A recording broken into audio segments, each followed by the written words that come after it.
Welcome to Athlon U. My name is Braden Gall. You can follow me on the internet yelling about Mel Kiper and Shedeur Sanders everywhere you follow people on the internet. I will not be yelling about the NFL draft, but you can read insightful college football work at athlonsports.com. You can follow me on Twitter at AthlonSteven, StevenLCFB on Facebook and Instagram, also on Blue Sky. I guess I should say my name. I'm Steven Lassen, by the way. So that just You don't even you're just a one name guy now. Like you're just Lasso. Like that's just people need to know you as a one name person. Yeah, I almost Deshaun Fostered that intro there. I should have a little throwback to Big Ten Media Days. Oh man, look, I am also not yelling about Mel Kiper and or Shedeur Sanders, but man, what what total domination of the airwaves and our conversations and the message boards and our signal chats. I'm sure, just all kinds of just total and look, we're gonna do an SEC Dream Road Trip here today on the show. So today's our SEC Dream Road Trip. This is our last of the Power Four. We're going to do a Group of 5 road trip coming up for you guys, which is one of my favorite ones, honestly, of all of them. So we're going to spend some time today on the SEC. You guys know the drill. 16 teams. You can't see a team more than twice. You got to see all 16 in a conference, or 18, whatever it might be, or 17, I guess, for that matter. And you can't see them. You can see them once on the road, once at home, no more than 2 times, but you got to see everybody once. Makes for a fun exercise. We're finishing up our P4 road trips today. We still have the entire USA road trip, all of college football coming in the summer, and a Group of 5 one. Make sure you're turning on the notifications on YouTube, of course. You can watch the show there. If you'd like to get involved, of course, you can do that. Thumbs up, notifications turned on, the whole deal. And whatever podcast app you choose, please write us a review. If you do not give us 5 stars, you are a hater. That's right. That's right. So, look, quickly on the draft. SEC with 79 players, Big Ten 71. I don't know how many years in a row that is for the SEC, like 18 in a row that they've had more players drafted. Really the startling thing, Stephen, and this is of no surprise to anyone, of course, is that it's 150 players from the SEC and the Big Ten, which is more than 60% of the players drafted. Next was ACC with 42, the Big 12 with 31. Of course, Ohio State with 14 players drafted, just one shy of the record. I think Georgia was second with 13 players drafted as well. So Texas, I think, had 12. So it's usual suspects, same kind of storylines in this particular draft. But did anything else before I ask you about Mel Kiper and Shedeur Sanders? Did anything else stand out to you from the NFL draft as it might pertain to college football? I think so I was working on the magazine all weekend and watching the draft at the same time, and I'm just seeing all the names leave from some of these teams. It just makes you, I guess, start to think a little bit more about 2025 and like what's to come. And you think about Ohio State and the sheer amount of players that are drafted. And you also think about just the dominance of the SEC and Big Ten. Nothing really like stood out to me, but other than just there was a lot of talent on that Ohio State team. No surprise. The SEC and the Big Ten dominated, of course, in the selection. So not a ton there, I guess, kind of as business as usual, but also a little staggering to see those numbers from the Big Ten and SEC, and also kind of even magnified even more with conference realignment, adding even more talent to those two leagues. I mean, again, not rocket science here. To be expected that if you add 6 premier programs to the 2 best, richest conferences, that you're going to get more domination. Like that makes total sense. But I think the gap is what's interesting. That number used to sort of be small-ish, right? The SEC would have like 40 plus, maybe 50 plus players drafted. Then you'd have a couple conferences, maybe in the 40s and maybe in the 30s, and now there's just a huge gap. And so, just again, to be expected is what it is. I thought one thing of note I wanted to point out: Clemson with 3 players drafted, Penn State with 5. That is not a function of being bad at football. to me, like if you look at Texas with 12, Georgia with 13, Ohio State 14. Clemson only having 3 is not a function of like being a terrible roster, not talented enough, and a bunch of seniors left and aren't good enough to get drafted.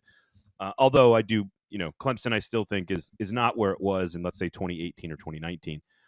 But I think that's an indicator of where Penn State and Clemson are coming back. Is that am I reading a little too much into that? No, you're not. I'm trying to figure out like a good way to talk about this, because I read a quote over the weekend and it made me think back to the last couple of years of college football, and you had ultra experienced teams like Michigan and Ohio State translate to national championships. they recruit talent at a high level, obviously. So it's not just you return a bunch of dudes, you win a lot of games. Talent matters in there too. But just going through some of these conferences as we're putting together the magazine, and I think my brain was about to explode doing Conference USA when you have all these teams who've lost, like you're down to like 2 returning starters and everybody loses and you've got new coaches. The one thing I kept coming back to is Clemson and Penn State are really interesting on a national level, and I'm trying to be a little vague here because we haven't made up our minds yet, but I think that could mean something. I think that experience plus talent in the portal era where there's a lot of uncertainty, I think that could translate to good things. So I don't think that's a crazy thing to read into at all. I think it's the lack of players drafted means more are coming next year, which means good things for those two teams in 2025. Here's another totally random observation. In next year's draft, I know there's Arch Manning, so just take him out of the equation. There's a chance that Cade Klubnik and Drew Aller are your first 2 quarterbacks picked. Yeah. Just want to also point that out. Lenore Sellers also getting some early buzz. No. Okay. Here's my theory on Lenore Sellers. He is either going to be the number 1 overall pick a la Cam Newton, or he's going to fall out of the first round. Like there's no middle. I don't think there's going to be middle ground for him. He has not done.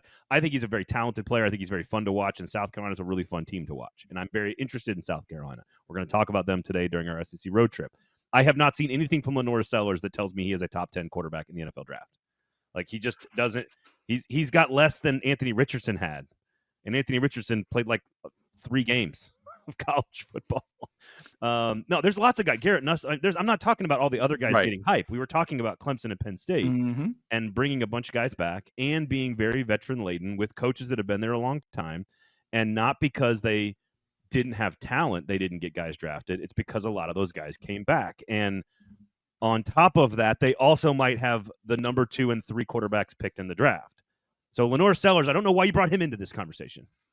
Because I saw him listed very highly in some early mock drafts for 2026. Of course, anytime I see an early mock draft at this point for next year, I have to click on it just to see who the top prospects are and what it might mean for next season. So give me your quarterback rankings for next year's draft, not for quarterbacks in college football, but in the draft. Obviously, Arch Manning would be one. Personal opinion, I think he'll come back to Texas next year. Ooh, spicy. I would probably go. I don't know. Nussmeier, I think, could end up being there, but maybe Aller, Klubnik. That's a toss-up. Then I would go Nussmeier, and then after that, I don't know. Carson Beck. Probably next year. That's what I've got. Sellers and Beck is sort of in that next year. I would go Arch 1, Klubnik 2, Aller 3, Nussmeier 4. I think that's how I would do it. And then I think I'd go Beck 5, Sellers 6. I think Carson Beck also has a lot to gain this year too, just because of it's been an interesting offseason. Miami's got a lot of new weapons around him. If you maybe did the draft after his first season at Georgia and he was eligible, he probably would have been picked pretty high. He hasn't forgotten how to be a football player. He's a very good football player. He's very talented. He just has very bizarre internet energy. Like he's just bizarre on the internet. To be fair, South Carolina only 5 players drafted, so in a similar sense to that of Penn State. I just don't think South Carolina has recruited at the same level as Penn State over the last few years. So I don't put South Carolina into that group. Here's an interesting one. Texas A&M, 3 players drafted, all 3 defensive linemen. Gorton, Stewart, and Turner. So I think A&M's another one to keep an eye on, where they only have 3 guys drafted. That's because a lot of those guys are coming back. I think there's a bunch of them in here like this. I think USC is interesting. Only had 3 players drafted. I think there's a lot of guys coming back for USC. So it's it doesn't mean a lot, but the draft is football, and it's a bunch of college players going pro. So it's a top of mind here. I think if there's a takeaway here for college fans, and I think this is something that we've kind of touched on, but the draft only magnifies it because you mentioned Texas A&M and USC. I think the top 8 to 9 teams, you'll probably get a consensus on this preseason. And then like 10 through 40, you could put them into a hat and you're going to get a lot of different outcomes. And I think to your point, like on Texas A&M, like on USC, what do you think about Nebraska? What do you think about some of those teams in the SEC? So that's the intrigue for me. I think as we start like thinking about what the draft could mean for next year, I would assume that Mike Elko does a better job of developing talent. I assume Lincoln Riley bounces back to some extent, but how much? That's kind of the question. And how does that talent translate to the draft? Yeah, and then there's Oklahoma only with 2 players Mhm. drafted, Washington with only 1 player drafted. Again, some of that is a lot of guys are returning, and some of that is they just didn't have enough talent. Yeah, So, Washington lost a ton from that yeah, team that played for the championship. exactly. So it's very interesting. Nebraska with only 2. That's probably a positive sign for their returning depth chart if you're looking at those numbers. The only other team that got double digits was Oregon with 10. So the 4 different teams, Georgia, Texas, Ohio State, and Oregon, the 4 teams with double-digit players drafted. In there. All right, quickly here on the Kuiper thing. I just want to point out one thing, and it's very frustrating to sort of see the amount. I guess I'm not surprised by the amount of space and time this story has taken up in our brains and in our conversations and on our algorithms. I'm not surprised that it's all over your algo, as we all worship at the altar of the algo. I just think I think people kind of have the story a little bit wrong, because there's this tension going on between the NFL evaluators, Mel Kiper's opinions, Shedeur Sanders. I think people are like projecting a lot of stuff onto this. Okay, so lay it out. I'm interested to hear your thoughts. Number one, the NFL draft is reality television. It is a television show that they want for you to tune into. They want ratings. They want people to watch, and for people to I guarantee you, ESPN's producers were like, "Keep going, Mel. Keep going, Mel." And I guarantee you that same producer is probably getting in Reese Davis's ear, going like, "Tell him to calm down. Tell him to calm down." It's tension. They invented there was an old ESPN producer who invented the big board with Mel Kiper in like the late 80s. They invented the big board in an effort to create tension in the draft as a television product. So the biggest winner of this draft is Mel Kiper, because he still comes away from this, even though he looks completely wrong. He comes away. This guy is, and I know Mel personally, and I'm a big fan of Mel's as an individual. I think he's one of the nicest human beings you'll ever meet. Does not know how to work email or cell phone, so it's hilarious. All the pie stuff is very real. It's not fake. But he's never had a job as a general manager. He's never been a coach, never been a player. He is an entertainer. He is a television personality, and he does it better than anybody else. And I think this weekend was an example of how he comes out of the draft as the star of the show.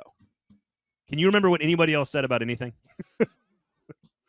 There's 100,000 draft. There's 100,000 draft analysts. Which one of them was being talked about in your friend group chat on Monday and Tuesday this week? None of them. None of them. Only Kiper. Right. That's it. I will say I will take one. I will take first of all, like I enjoy watching Mel Kiper, and I thoroughly enjoy his draft analysis. I think it is amazing that he can talk about some sort of long snapper from D3 in a second's notice. I do think he was way off though on the valuation of quarterbacks comment. Like, if the NFL is just missing all these quarterbacks, then why aren't a bunch of undrafted dudes starring in the NFL? Now maybe but the NFL he's not wrong that it is an inexact science, and the NFL gets it wrong all the time. Of course. Yeah. I'm surprised that that's your take, and you didn't go into like the nuances of the fall for Shedeur Sanders and. Well, I'm about to get there. So okay, all right. Because I think that's even like less interesting and even more boring.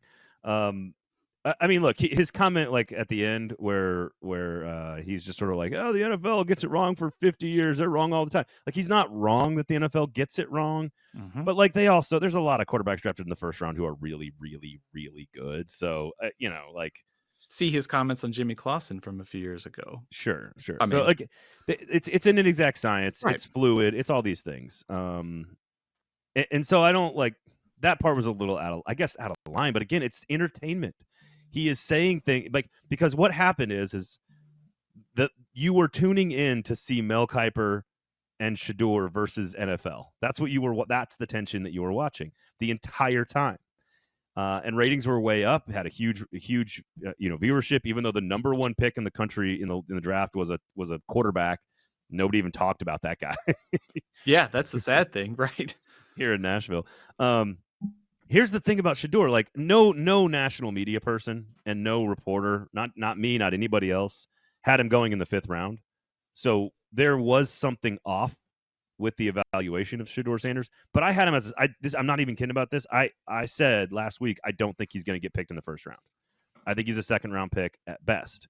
So even I, who thought that he wasn't good enough to be a first round pick, still didn't have him going in the 5th round. So we were off by a little bit.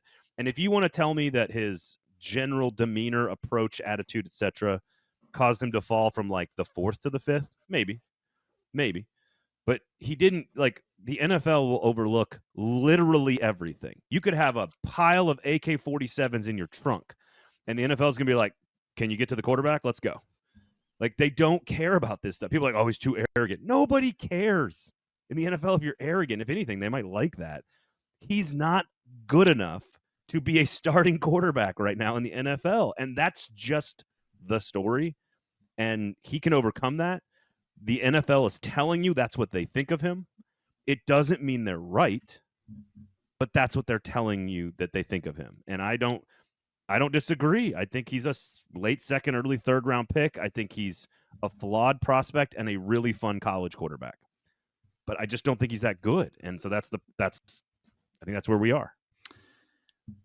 I guess I shouldn't be surprised that over the weekend there was the host of takes that the NFL colluded to make him fall or all this other nonsense. I kept coming back to one thing, and if you are good enough to win games in the NFL, you were going to get drafted high. Yes. And that's this. The reality is there was I think a perception created. Some of this was by Colorado and some of the people around Colorado that he was a first round pick. I think if you had been following the mock drafts pretty close, you were seeing that based upon needs, some of the NFL wasn't high on him. If he didn't go here, here, and here, he was going to fall. I'm a little surprised he fell where he did, but at the same time, I think in a draft where people considered it to be a weak quarterback class, there were teams that didn't have a lot of needs at the position. It was bound that someone like him was going to fall, and especially when you looked at the quarterbacks like Jackson Dart, I think most people thought that he had a little bit more upside. I think a lot of people think Sanders has reached his ceiling. That may not be true. He may get to Cleveland and he may be a superstar, but it's not surprising that he fell. For me, it's surprising he fell to the 5th round. I kind of thought he would go somewhere in the 2nd or 3rd. Yeah, and I got major questions about Jackson Dart too. I've got questions about Cam. There's questions about Cam Ward. So 100%. How do you feel about the Steelers? You get Derek Harmon. That's a big old ugly there. In the 1st round, Caleb Johnson and Yaya Black, 2 Iowa players there. Shout out to our Iowa folks, 2 Iowa players there at running back. Jack Sawyer, okay, not a bad value there. You get Will Howard as well. How you feeling about the Steelers draft? Love it. Yeah, I think the goal was to get as many Big Ten players as possible. No, I love it. I did not want the Steelers to take a quarterback. I am not exactly excited about the options in 2025. But let's Aaron not. Rodgers, baby. Of course, that's where we're going to end up. Mm-hmm. Yeah, 6 out of 7 players from the Big Ten. Way to go. I really wanted Luther Burden for Green Bay instead of Matthew Golden. I just love Luther Burden as a player, but I'm okay with Matthew Golden. His sort of skill set in the offense really makes Matt LaFleur's offense go, because when Christian Watson was healthy, you could see what that offense does. When he's not healthy, you can see what that offense does. I liked Anthony Belton, a little early for him, big tackle out of NC State. I do not like the Savion Williams pick out of TCU. I'm not a huge fan of that. Sorrell's not a bad one. I didn't love the Packers draft, to be honest with you. Not a lot of juice there, other than Golden and maybe a backup tackle. I don't know. It seems like a interesting draft for the Packers. So well. I'm glad you're happy. I'm very happy. I really wanted Derek Harmon in Pittsburgh, so I was thrilled that he was the 1st round pick for the Steelers. I will say it's hard for me to doubt a whole lot about what the Packers do. And also from that, like the scene in Green Bay was just fantastic. Like that was a great venue for the NFL draft, all those awesome Packers fans and everybody else showing up there. I mean, it's just like a park. It's so funny because I've been so many times, and it's just like they just put it in like the parking lot. Yeah.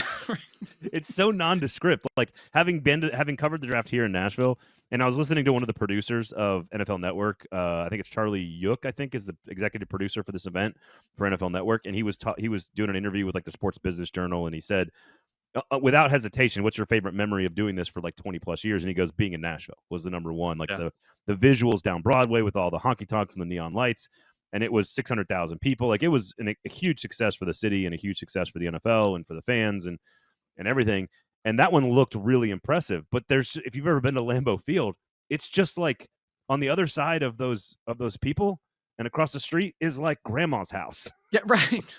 Like, it's not, and everybody knows that, but like unless you've been there and like walk through, you go from neighborhood. Oh, there's the Packers Stadium. Like it's such a fun place to be on a football game. A very strange place to be for the draft, but very good visuals, and it looked like a great crowd. So hope everybody had fun. I hope all your NFL teams out there got perfect players. I hope you all got the best players possible. I think we're selling hope here, Steven. Right, Selling hope. We're selling hope. I looked at one post draft grades and I saw a lot of like A's and B's, and it reminded me of you getting on to me about my coach grades every year, and I was too optimistic. So I guess, like you said, everybody's selling hope, everybody's selling optimism. Everybody got the players they wanted. They filled all the needs, and they're ready to win a Super Bowl now. I think your coach grades for first year coach, I think you're just an easy grader. I think you grade a little too easily, too generously. Like you're kind of like you're like a Gen Z millennial grader, where like everyone gets A's and B's. Like nobody gets their feelings hurt over their grades. But at least your grades are based in something that has happened. Like you grade a coach at XYZ school because they had a great season, or they had a mediocre season, or they had a bad season. You're basing it on facts and events that took place. These grades are like a fantasy football draft grade. Like, oh, you A+ for you, like in your fantasy football draft. It's like no, these grades mean nothing because you're just basing it off like kind of like perceived value of the player, I guess, in the mock consensus versus I don't know. Mock draft grades are the only thing that's worse than mock drafts. I'm still going to click on them every time. I love them. Why? So, what are you learning about all the players the Steelers drafted? What do you need to know? I guess I just have a desire for knowledge that is unable to be filled by just clicking on one of those articles. What are you learning? Steven Lasson, college football savant, guru, expert extraordinaire. What do you need to be told about where the Steelers drafted Will Howard to know if that's a good pick or not? You already know. You already know that he's had like 5 good games in college football. Yeah, right. And that he's not a particularly great NFL candidate to be a starting quarterback. So, like, what do you need to be told? C+. A-. I guess I'm just a sucker to click on anything that involves draft grades or mock drafts. That's why I've read like most of the 2026 ones already. So now that's different. To me, that's looking at like projections of a bunch of really good players, and then it's just varying opinions about who's really good in college football. That's different than, I think that corner out of Louisville you got in the 5th round, that's a B+. Like, what does that even mean? Yeah, I guess it's more about, if I was reading it from like the NFL, I'm like, okay, did they fill their needs? Did they reach? How do you know? Big board?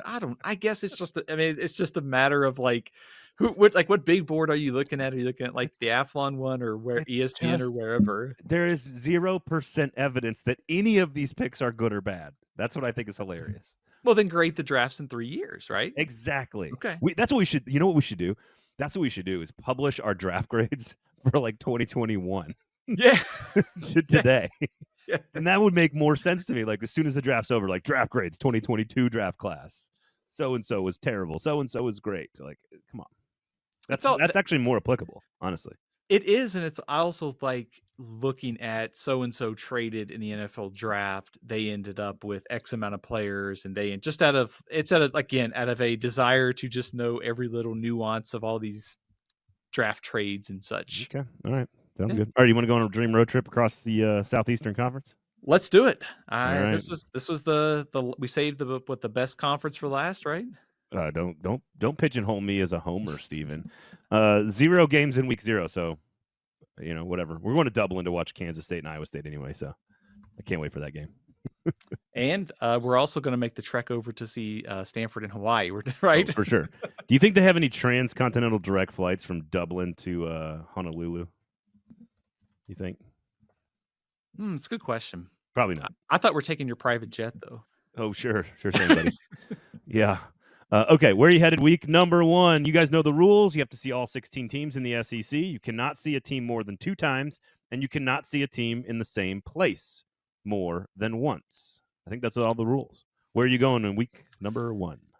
I am going to the same venue that I did in our Big Ten road trip. I am going to to Columbus to see Texas play Ohio State. You better not And call that stadium the Big House I again. was I got Buckeyes and Big House, and they all meshed together. So my apologies, but yes, my dream road trip game for week 1 is Texas at Ohio State, potentially 1 versus Yeah. 2 individual talent. Jeremiah Smith, Caleb Downs, Arch Manning, all those guys. I think it's Yeah. easily the best game in week 1. Big Ten is maybe what got slipped you up there as well. Look, I'm kind of bummed out because I don't think I went to Texas Ohio State in the Big Ten road trip either. And so I have here's the other thing. I have a tough time isolating each conference. And I'm like, oh, if I went to the backyard brawl in one, does that mean I don't have to go to the backyard brawl in this one? But like, that's not how it should work. You should have to do it sort of independently. And so I'm kind of bummed that I didn't get to see Texas Ohio State. I am going to go to Tallahassee. I wanted to see a true road game, which there are many in the first week. Where you got Auburn at Baylor, LSU, Clemson. You got some good ones here, but I'm going to go Alabama at Florida State. I wanted to see Alabama a second time. I did not have a good way to get them onto the schedule, and I thought week number 1 at Florida State with the drama and the intrigue of Mike Norvell, and frankly, the drama and the intrigue of Kalen DeBoer and the quarterback battle for Bama, just a juicy first weekend matchup. Two big brands just down the street from each other. Give me Alabama at Florida State. How you feel? I love that call because I think there's a ton of just mystery surrounding Florida State, and just getting a look at them against a high profile opponent is going to be a tough way for Florida State to start the year. But also, like, let's see what Alabama looks like. Like, what does Ty Simpson or one of the other Yeah. quarterbacks look like by that point? LSU at Clemson also in week 1. So a lot of big time matchups in the SEC for the starting week of the season. I don't want to put too much on the Ohio State game, but if they were to lose that game, is that? I mean, this kind of sounds like a cheeky question, but like that's the thing that could keep them out of the playoffs, right? Especially at home against Texas. Like I don't know, maybe it's not. Maybe you beat Penn State later in the year, and that's all you need to do. I don't know. It's just there's not a lot of margin. There's less margin for error with this team after 14 players just got drafted. If Texas is number 1 in the country or number 2, I mean, it hurts. I guess it could keep them out. I guess my thought would be if it's a close game, I don't think it necessarily hurts them unless they're sitting there with 3 losses, because we've seen that 10-2 is kind of the cutoff. They host Penn State, and now we're doing Big Ten analysis here. But if they were to lose at Michigan and lose to Texas, you play at Wisconsin, at Illinois, Penn State, at Washington. Like you could lose three times. It doesn't happen very often at Ohio State. Yeah, but you could with all the pieces that they're replacing. So anyway, I just want to put as much gravity on that. What could be number 1 versus number 2, frankly. I wouldn't be surprised if the preseason rankings, not our magazine, of course, because we're better than that. I wouldn't be surprised if Ohio State's number 1 and Texas is number 2. agree. I think the AP poll will have them 1 too. I think that's kind of how I feel about this, and I don't know if it's warranted or not, but we'll see. We'll see. Week number 2, where are you headed to? I am going to another Big Ten SEC showdown. I'm going to Norman to see the former Washington State duo of Ben Arbuckle as offensive coordinator and John Mateer at quarterback, and Oklahoma hosting Michigan. Want to see Bryce Underwood in the second week of the season. Great Michigan defense taking on a rebuilt Oklahoma offense. I think there is a ton of intrigue for this one. I am with you in Norman. As I said in the Big Ten road trip, I don't know why I feel like this is one of the most intriguing football games. If Bryce Underwood is already starting at that point, which it sounds like after a very good spring performance, apparently, lots of hype around Bryce Underwood coming out of Ann Arbor after this spring. Oklahoma, but it's not just about Michigan, because Michigan also obviously is trying to bounce back from last year with a new coaching staff and sort of kind of growing into its new chapter, right? Like it's growing into this chapter, the Moore chapter, not the Harbaugh chapter. But Oklahoma, I think I could argue that the Ben Arbuckle, Chase Mateer decision to hand the offense over to them by Brent Venables is the most important and interesting coordinator decision of any team in America. And Oklahoma's schedule, much like Florida, is very difficult to find like just one game or 2 games to go to. Incredibly juicy schedule for Oklahoma. And this at home, this is a chance for Oklahoma to make a huge statement. It's also a major chance for Michigan to make a huge statement. I don't think either team is viewed as like championship contender in their conference, nor should they be. Michigan's a little bit better. I always like it when the good team's going on the road. So I don't know. This has so much intrigue to me, and just a great aesthetic of the maize and blue with the crimson and cream. Like, it's just a very good aesthetic matchup on grass in Norman, Oklahoma. A phrase that we often use, learning, like we're going to learn a lot this week in college football when we're in the season, and like data collection. And I think that is what Michigan at Oklahoma is. There's both of these teams, pretty optimistic case, I think, to be better this year. I think we're going to learn a lot about Mateer against a good Oklahoma defense, or against a good Michigan defense. And you get Underwood on the road in his second start, probably at Oklahoma, stepping right into the fire in Norman. So good. We will learn a lot about both those teams in that game. Yeah, such a good game. Where are you going week 3? I am going to see Florida at LSU. Again, another early season matchup that has a ton of intrigue for me. I want to see DJ Lagway. How healthy is he? You got LSU, all the pieces, they're all in for 2025. So I feel like this is a very critical early SEC showdown. I don't, playoff stuff positioning, it might matter here. It's a pretty important game. Both these teams could be top 15 teams this year. So I know that Lagway, I guess, has technically started throwing again. We shall see. He didn't throw much at all during the spring, and I think the question was going to be, did he need, from what I understand, is that did he need just time to get it healed to the point they could evaluate it, right? Or is it just time to be healed? Do you know what I'm saying for the difference? Sometimes you have to, like, you know how like you have a pitcher with forearm tenderness or whatever, and it's like they got to wait for the inflammation to come down, let it kind of reestablish itself before they can do the MRI and like check for the UCL or whatever. And sometimes there's some time in between. That's what I talked to some Florida people, and they were worried, like, hey, is this just for him to get to the point where they can do the surgery, right? Was the question. And I don't know if we're fully out of the woods yet there, but I know he's back throwing a little bit. So I am operating under the assumption with my schedule here this season in this exercise that DJ Lagway is fully healthy and playing. So I'm counting DJ Lagway as a commodity I'd like to see this year in college football. I am too. Admittedly, I'm a little bit worried though. I think that's I mean, I think that's a fair approach. I think he's the franchise at Florida. If he's out for any significant time, if he's limited, all of Florida's optimism is going to go away. I will say, whether or not there's anything you can read into it, they didn't add a quarterback in the spring portal window. They've got Harrison Bailey. They've got Aiden Warner. Harrison Bailey.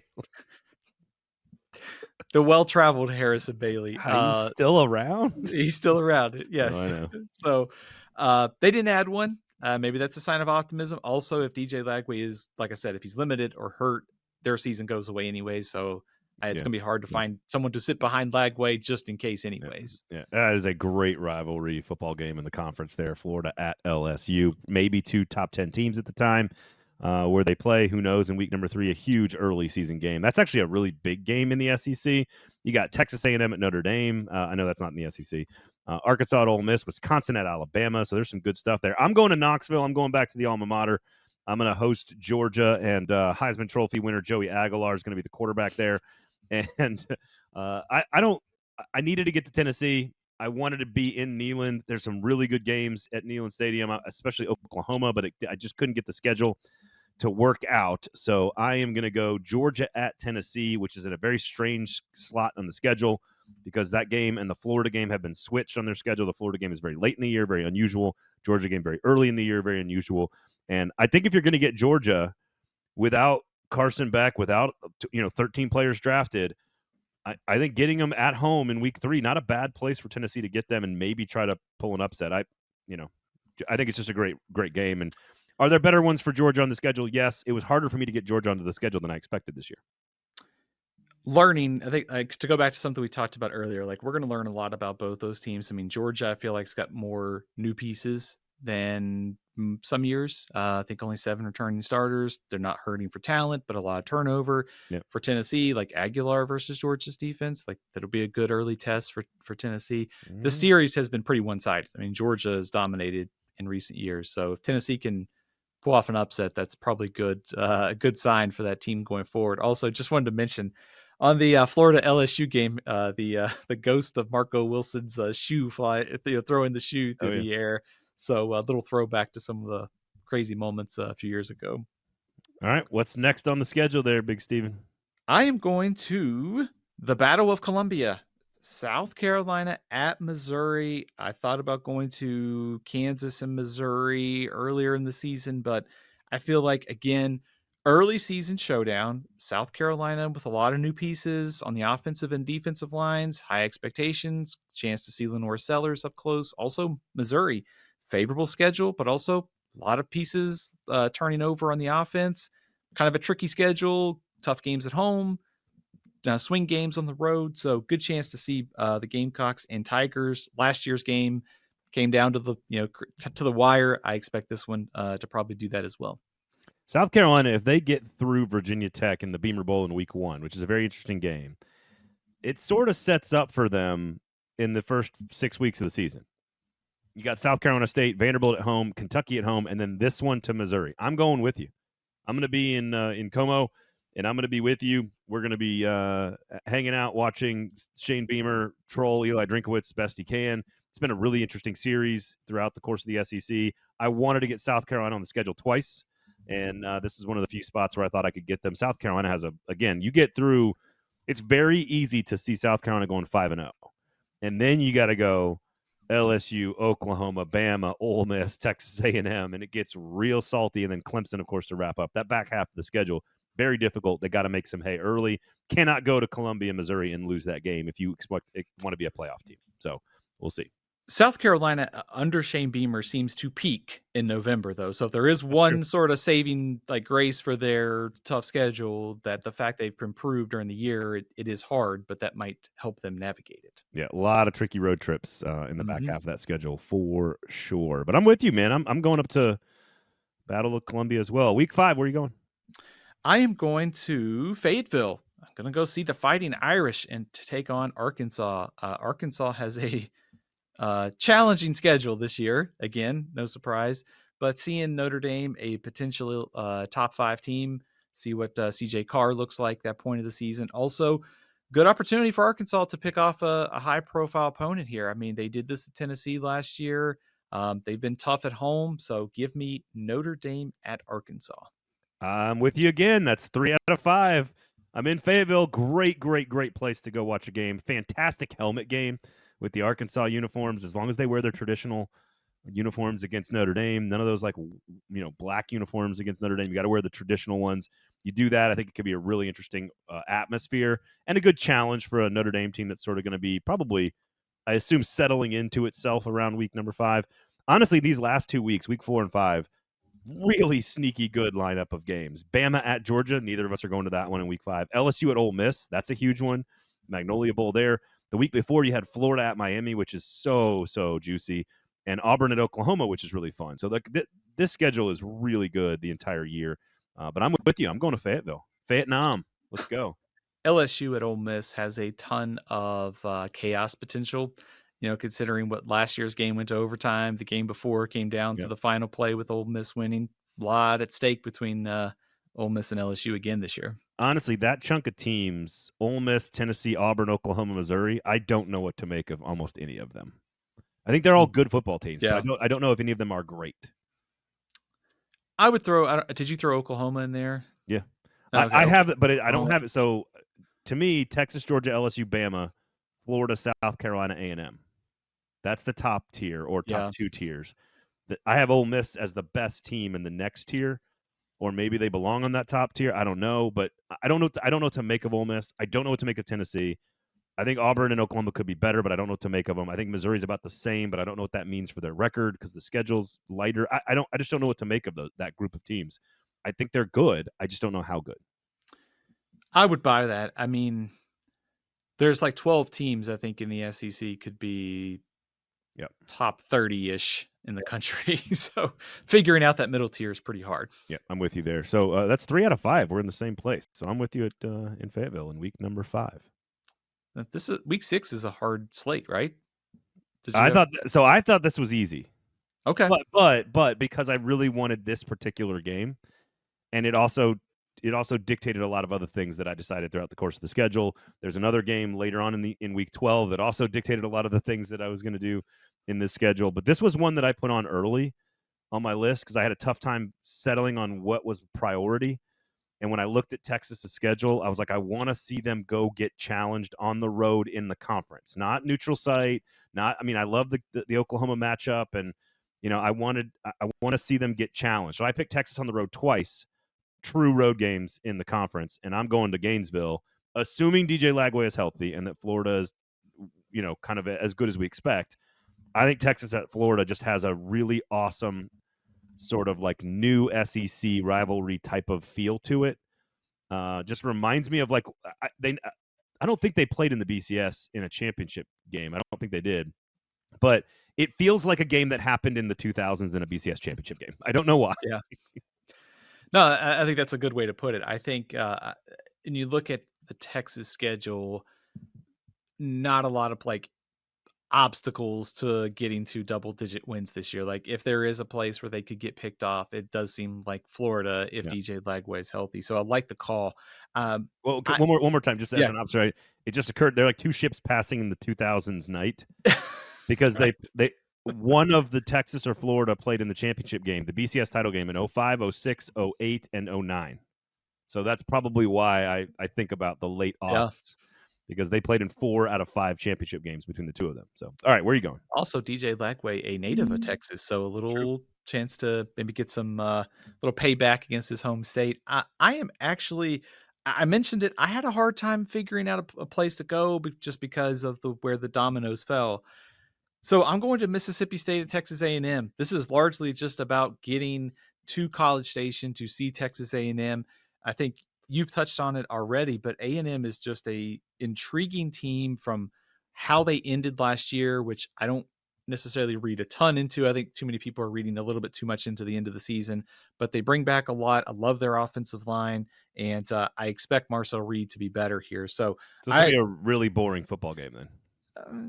probably. I mean, So why Vanderbilt. why Yeah. did you avoid Florida? Is that you got Florida and Texas elsewhere, I guess? Yes, I do.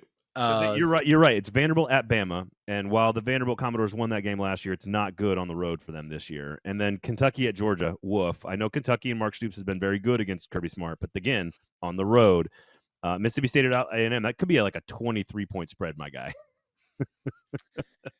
Yeah. It's a week. Uh, It's definitely a week that in SEC football.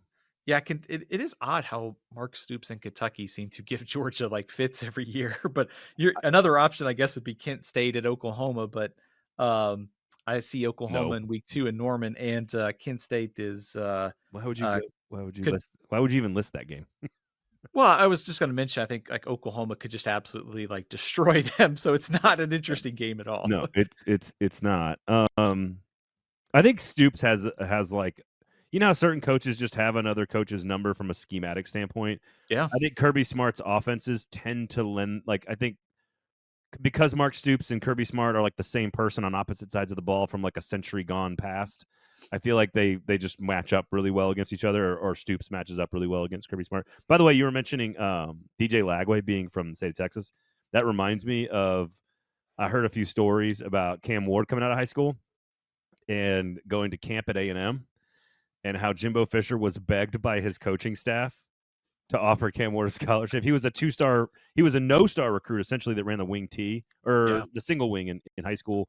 Didn't get really any offers except for a couple of G5 schools. But that Jimbo Fisher was like, nah, we're taking Haynes King. And Haynes King's been a nice player, but like, they like, it's like Jimbo Fisher, the gift that keeps on giving. I think Haynes King's growth at Georgia Tech ought to tell us a lot about Jimbo Fisher's coaching ability there. What's ironic is I think part of the reason they didn't take him was that Haynes King had played against a much higher level of competition in the state at his bigger high school, but that he was more ready to start. Cam was more of a project. Yeah. And ironically, Cam steps into college and dominates, albeit at a lower level at Incarnate Word. And then, Haynes King needs like 3 years of development before he turns into like a good wing T quarterback at Georgia Tech. Yeah. All right. Anyway, okay. So I am going Texas at Florida. You're Mississippi State at A&M. Week 7. I'm going to Rocky Top. I'm going to see Arkansas at Tennessee. I think this game has even more interest for me with Tennessee's quarterback situation the last couple weeks. Also, Arkansas beat Tennessee last year. It's a chance for revenge for Tennessee. But if Arkansas, I think if they're going to go to a bowl game this year, they might need an upset somewhere along the way. So this game at Tennessee, we'll see how vulnerable Tennessee is at that point. Mm-hmm. Love Taylor Green too in that Arkansas offense. So give me the Razorbacks at Tennessee. Enormous weekend of football. The Deep South's oldest rivalry, Georgia at Auburn, South Carolina at LSU, in what was a rematch of a fantastic football game last year. Very critical, could be for playoff spot there. Alabama at Missouri on the road. That's a tricky one there for them. You mentioned Arkansas, Tennessee. Oklahoma at Texas. Red River, of course, that weekend as well. Huge, huge, huge. I'm not going to any of those games because I'm going to College Station. I'm going to go camp with Jimbo Fisher. I'm going Florida at Texas A&M. Remember, this game has been very interesting. Was this not the game that Kyle Trask beat Kellen Mond in 2020? And that was the only loss that A&M had, and that kept them out of the playoff, I feel like. Or maybe one of the 2 losses they had that year. I can't remember, but it feels like Texas A&M and Florida have played some wild games. And I think with these 2 teams, Florida going on the road, I just think it's a really juicy matchup. So give me Florida at Texas A&M. And I didn't even mention the Washington State at Ole Miss game that's taking place that weekend. You want to know why? Hit me with it. Because USC and Lincoln Riley is scared. Remember USC? USC was supposed to play at Ole Miss that week. They ducked them. They ducked Lane Kiffin, former head coach Lane Kiffin, and of course Ole Miss was like, Washington State, you want to come on down to Oxford in a very random Week 7 non-conference game between the Pac-2 and the SEC. It's a good chance for Lane Kiffin probably to, I would say, probably empty the bench a bit against, or I guess they get a little bit of a breather there because they get Georgia the next week. So yeah, that kind of good timing for Ole Miss on that game. By the way, didn't the Pac-12 get a TV deal done? They do with Washington State and Oregon State games this year. They do. The CW, CBS, and ESPN will all televise the Pac-2 games this year. I love that. Setting up a relationship for more future games more games in the future. If I could speak English, Stephen. All right, Arkansas, Tennessee for you. Florida at A&M for me in week number 7. I am going to Missouri at Auburn in week 8. This series has been pretty interesting. You may remember last year's game. Brady Cook was hurt. I think he was at the hospital. Then the one time before, there was the fumble in the end zone for Missouri and Auburn when Brian Harsin was the head coach. As they were going, Missouri was going in to win the game in overtime, right? And they fumbled it. And that was the end of it. That was this one's produced some wild endings. So I'm gonna go to see, and I think just in general, it's like two swing teams in the SEC, a key swing game in week 8. Very evenly matched, and I have a very bizarre affinity for Auburn as a city. I just really like how charming it is. It's a weird place, but I like it. I'm with you. I'm at Missouri at Auburn. I'm down on the plains with you, man. So I agree. It's sort of like 2 teams in that middle tier that we don't really know about. And at this game, I think catapults a team into like maybe that 8 or 9 win range in the second half of the season. And the loser could be facing a very disappointing season that's unexpected. So I just think it's a really juicy game. And it's been very good on the field, and it's evenly matched. Tigers v. Tigers. Let's go.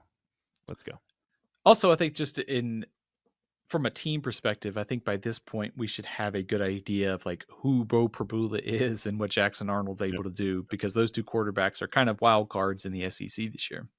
And missing Tennessee at Alabama there, and missing Ole Miss at Georgia as well. Although sneaky good, Oklahoma at South Carolina. That's an interesting one as well. Where are you going in week number 9?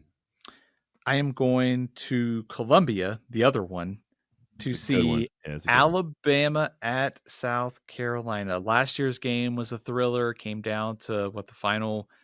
South Carolina got the onside kick, nearly came back and won that game. So going to see Hopefully it's a night game at Williams-Brice. It's one of the best atmospheres in the SEC. So by this point, we'll know a lot about Alabama's quarterback situation. South Carolina's schedule gets hard down the stretch here. This is a chance to get a win over a high-profile opponent, but also could mean a lot for South Carolina's playoff hopes. So Alabama at South Carolina. Fantastic game to be at. Hopefully that's a night game. You got Space Odyssey going crazy. That should be a ton of fun at Williams-Brice Stadium. So that's a fantastic call by you there. I think I'm going to go to. This might be a little bit of hyperbole, but I believe it in my bones. I think Texas A&M and LSU might be the most underrated rivalry in all of college football. Oh, of course. Like, Yeah. not just in the SEC, but in all of college football. The I-10 hatred, the cultural overlap, the history that these two programs have, not just in football, but in a lot of other sports. I just think it's geographically, it's closer. They're recruiting against each other now constantly. These are two teams that think they can probably get into the playoffs. Certainly LSU has aspirations for that this year. A&M needs to prove it a little bit more. But I think it's two of the top 5 to 6 teams in the conference. And I just think it's just an absolutely spectacular time to be in Baton Rouge is when A&M comes to town. And I just think the geography there on the I-10 rivalry is it needs a name, I think. Like I-10 intensity doesn't do it for me. Like it needs a better name. And I don't know what that would be called, but I don't know. The I-10 Hurricane? I don't know. I was looking to see if anybody has given it a decent name here. Probably some we'll have to hold off on those for right now. You don't want to read them? You don't want to read them on live on the air? No. There's a couple. We'll have to come back to that another time, maybe on the Athlon U After Dark podcast. I want to know what's wrong. I got to look it up. I think when I'm just looking at A&M's schedule and just thinking about what this game could mean, they get South Carolina, they get Florida at home this year, like 2 swing games in College Station, but then you go on the road to play LSU. Like this will be a good sizable test for A&M. And if LSU's defense is better, it's going to show up here because A&M's bringing that rushing attack to this game. So just a ton of intrigue for 2 top 20-ish type teams this year. What I'm not finding any names that are like inappropriate, Lasso. You got me like looking now. Is there one that was inappropriate? The Gulf War is actually a really good nickname. Yeah, there was. I like the Gulf War. That's a good one. Texas A&M LSU, the Gulf War. Yeah, there was. If we can call something the Holy War and the Civil War, then we can call something the Gulf War. Okay? I like the Gulf War. That's a good one. I enjoy that. Also, 2 of the best like message boards in the SEC. Text Eggs and Tiger Drive. No question. Oh gosh, we could do something about like oysters or mud bugs. Like something with that. Okay, where are you going week 10? I'm going to the world's largest outdoor cocktail party. Give me Florida versus Georgia in Jacksonville.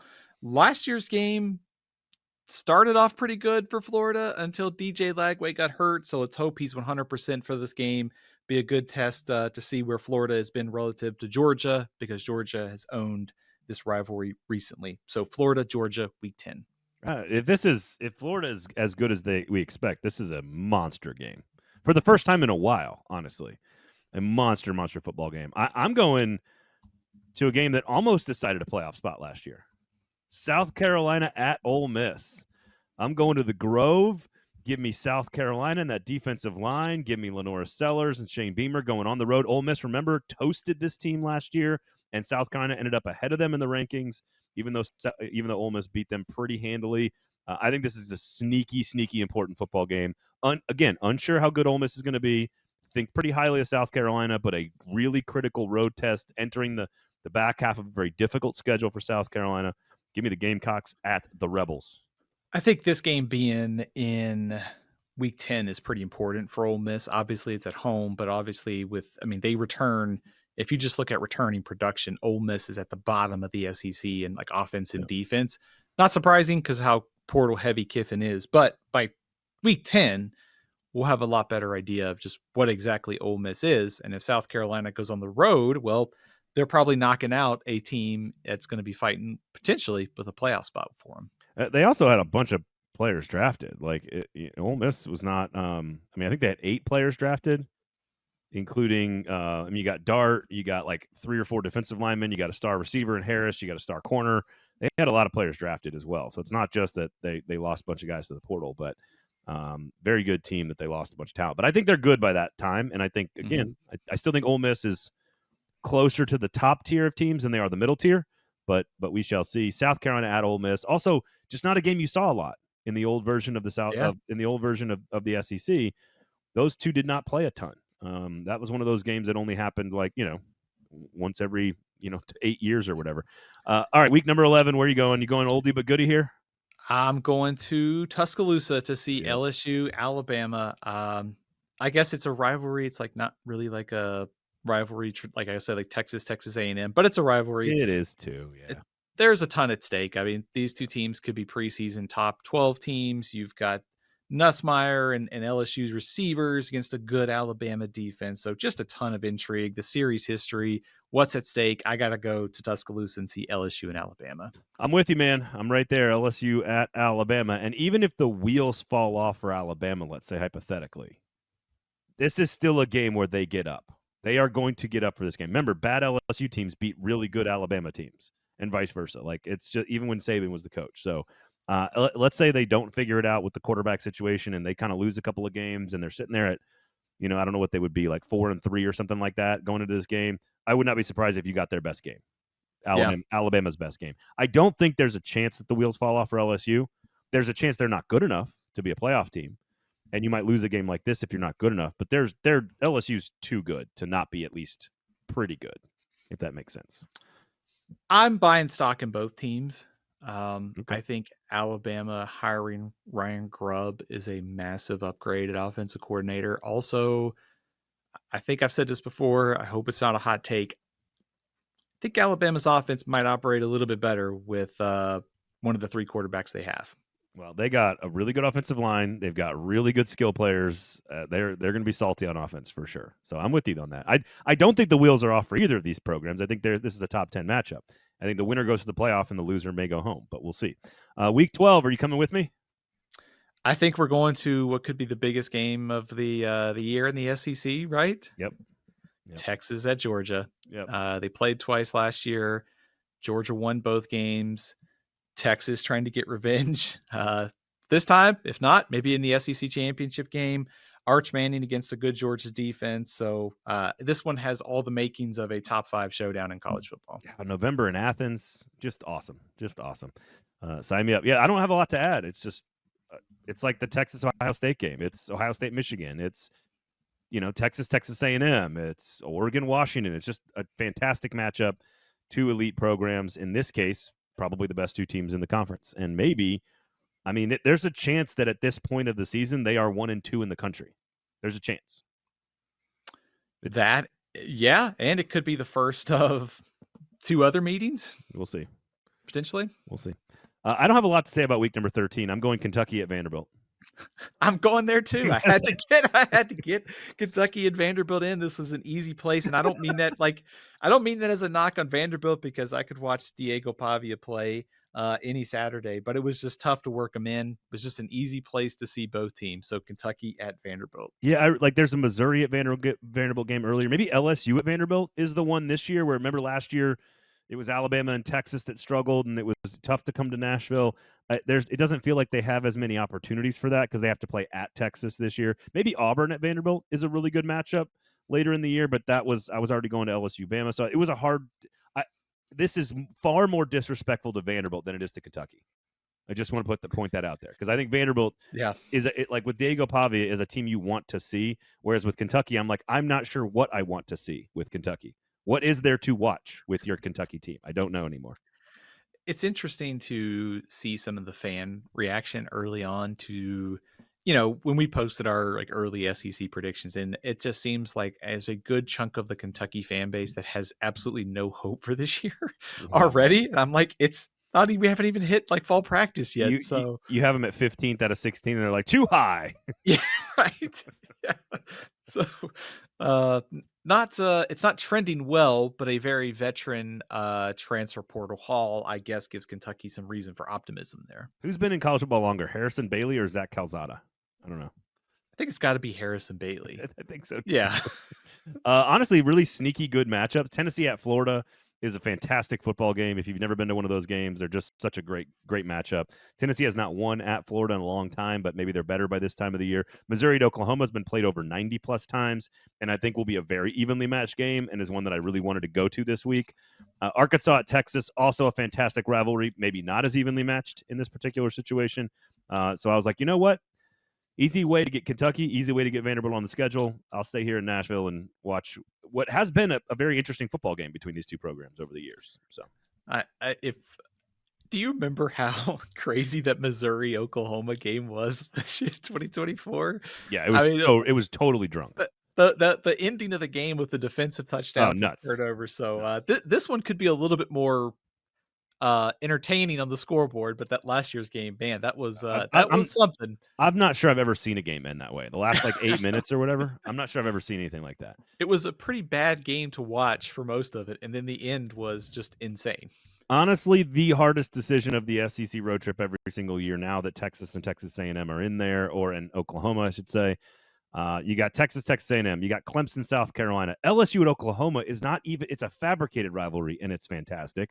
You got the Egg Bowl. You got the Commonwealth Cup in Kentucky and Louisville. You got Florida State, Bama and Auburn. Missouri at Arkansas. Even though they don't claim to be rivals, they're basically the same state. And then Georgia at Georgia Tech as well, which turned out to be one of the best football games of the year last year. This is an impossible decision. A&M at Texas is so hard to say no to. For me personally, it was my number one marquee game of the year last year, but I had to get another team in, so I'm not going there. I'll ask you first, where are you going? I boxed myself in because of other selections, but I say that kind of as a joke because this is one of my favorite rivalries, and that's the Egg Bowl. I mean, Ole Miss and Mississippi State, the history, what these two teams have done on the field, off the field, what's happened after the game, during the game. We're due for some interesting stuff when these two teams get together. So it's not it's not Texas A&M at Texas. It's not Alabama, Auburn, but man, you cannot go wrong with getting to Starkville to see Ole Miss and Mississippi State. All right, so you're going to see Mississippi State twice this year. Yes. That's ridiculous. Why did you box? Did you box yourself in because you don't have Ole Miss anywhere? Yeah, you don't have Ole Miss anywhere. Yeah. All right. Well, I'm Yes. with you. I'm with you at the Egg Bowl. This is the craziest, drunkest football game maybe in all of college football, and I am both literally and figuratively. And I'm with you, especially if it's on the road in Starkville. Year number 2, Mississippi State should be a little bit better, and hopefully better by this time of year. Unsure what Ole Miss is. This is a game you go for the party. That's what this is. This is a game to see that whatever intoxication takes place. That's why I'm there. It's also a reason to get Mississippi State off the schedule. If you're trying to see the worst team in the conference, probably. I got to see Ole Miss earlier as they hosted South Carolina, but it's almost impossible to turn down some of those rivalry games. There's so many good ones on that weekend. Like it's incredible. It's incredible. I box myself in, but like I said, if you're going to box yourself in to get to the Egg Bowl, oh, it's great. Yeah. That's a pretty good place to be. Yeah. I had two kind of internet exploding games that I wanted to throw at you. So early in the season, Auburn at Oklahoma. Mm-hmm. That is week 4, the Jackson Arnold Bowl. Mm-hmm. That's probably pretty important for positioning within the SEC, but also later in the season, Oklahoma at Tennessee in week 10. I had Oklahoma at Tennessee as a game I first put on my list because I went to that game, Baker Mayfield at Tennessee in 2017. It was such a great game, and I think it's very evenly matched this year. I was going to say, I think just the short history between these two teams, like you mentioned the Baker Mayfield game. Last year, Tennessee won in Norman. But what that game could mean this year, because when you look at Tennessee's schedule, there's the Florida, the Alabama, the Georgia game. They're going to be underdogs in those 3. If they're going to finish like in the top 15-ish, they got to win this one. They got to beat the Arkansas. Like they got to win the swing games. And if you're Oklahoma, where you go on the road and win the swing games, that's going to certainly help their positioning within the conference. So just some intrigue, but also those games could be not Missouri, Oklahoma drunk, but sort of like crazy too at the same time. And I don't know if you know this, but did you know that the Tennessee's coach went to played football at the Oklahoma school? Did you know that? Yeah. Okay. Yeah, that's kind of important too. I just want to point that out. Yeah. Oklahoma, only seeing Oklahoma once was probably my biggest flaw. I only saw Tennessee once. That was a big flaw. It's just trickier to do when you only have 16. only 16. I only saw Auburn once, Ole Miss, Oklahoma, and Tennessee, and Texas A&M, and I wanted to get to see A&M and Oklahoma one more time, but just couldn't work it out. Yeah, I saw all the best teams, I think. I saw Texas, Georgia, LSU, Bama, Florida, Texas A&M, and Ole Miss all twice. And those are the top 8 for me. I saw Tennessee once, Auburn once, Oklahoma once, unfortunately. But I've got those 2 teams on a lower tier, in my opinion. So there you go. There's your SEC Dream Road Trip. By the way, we are at the same game 8 times this year. So saving cost, I guess. We'll see. Can we'll get the Lassen Cruiser filled up and and filled up with some Do you got one of those Sprinter vans where you have like a sink and a toilet in the side of it, or no? Like, has it been customized? Like we can. Okay. Let's do that. Let's customize it. I don't like to use the method of transportation that involves flying, so we have to go the John Madden route by using the bus. Yeah, that's a problem for you, but yeah, okay, it's all right. Yeah. Just take some Xanax, you'll be fine. Just take some benzodiazepine, you'll be all right. All right, thank you for listening. Thanks for hanging out. Thumbs up on the YouTube page. Give us a like. Give us a subscription as well, and turn on those notifications for when this show gets posted. You can tune in and watch the show. Also, write a review on the podcast app of choice. We do appreciate that. That's how people find us. We still have a Group of 5 road trip, and Steven is coming out with some debates about the rankings very soon on the podcast. That's coming very soon, so stay tuned with that. So we're very close from starting to work through magazine rankings and preseason prognostication, which means talking season is right around the corner. So other than that, is that everything we got, Steve? You good? About a month from now, that magazine will be hitting people's hands. Ooh. So, all right, okay. All right, that does it for us today on the show. Thanks for listening. Thanks for hanging out. For Steven, I'm Braden. We'll talk to you next time.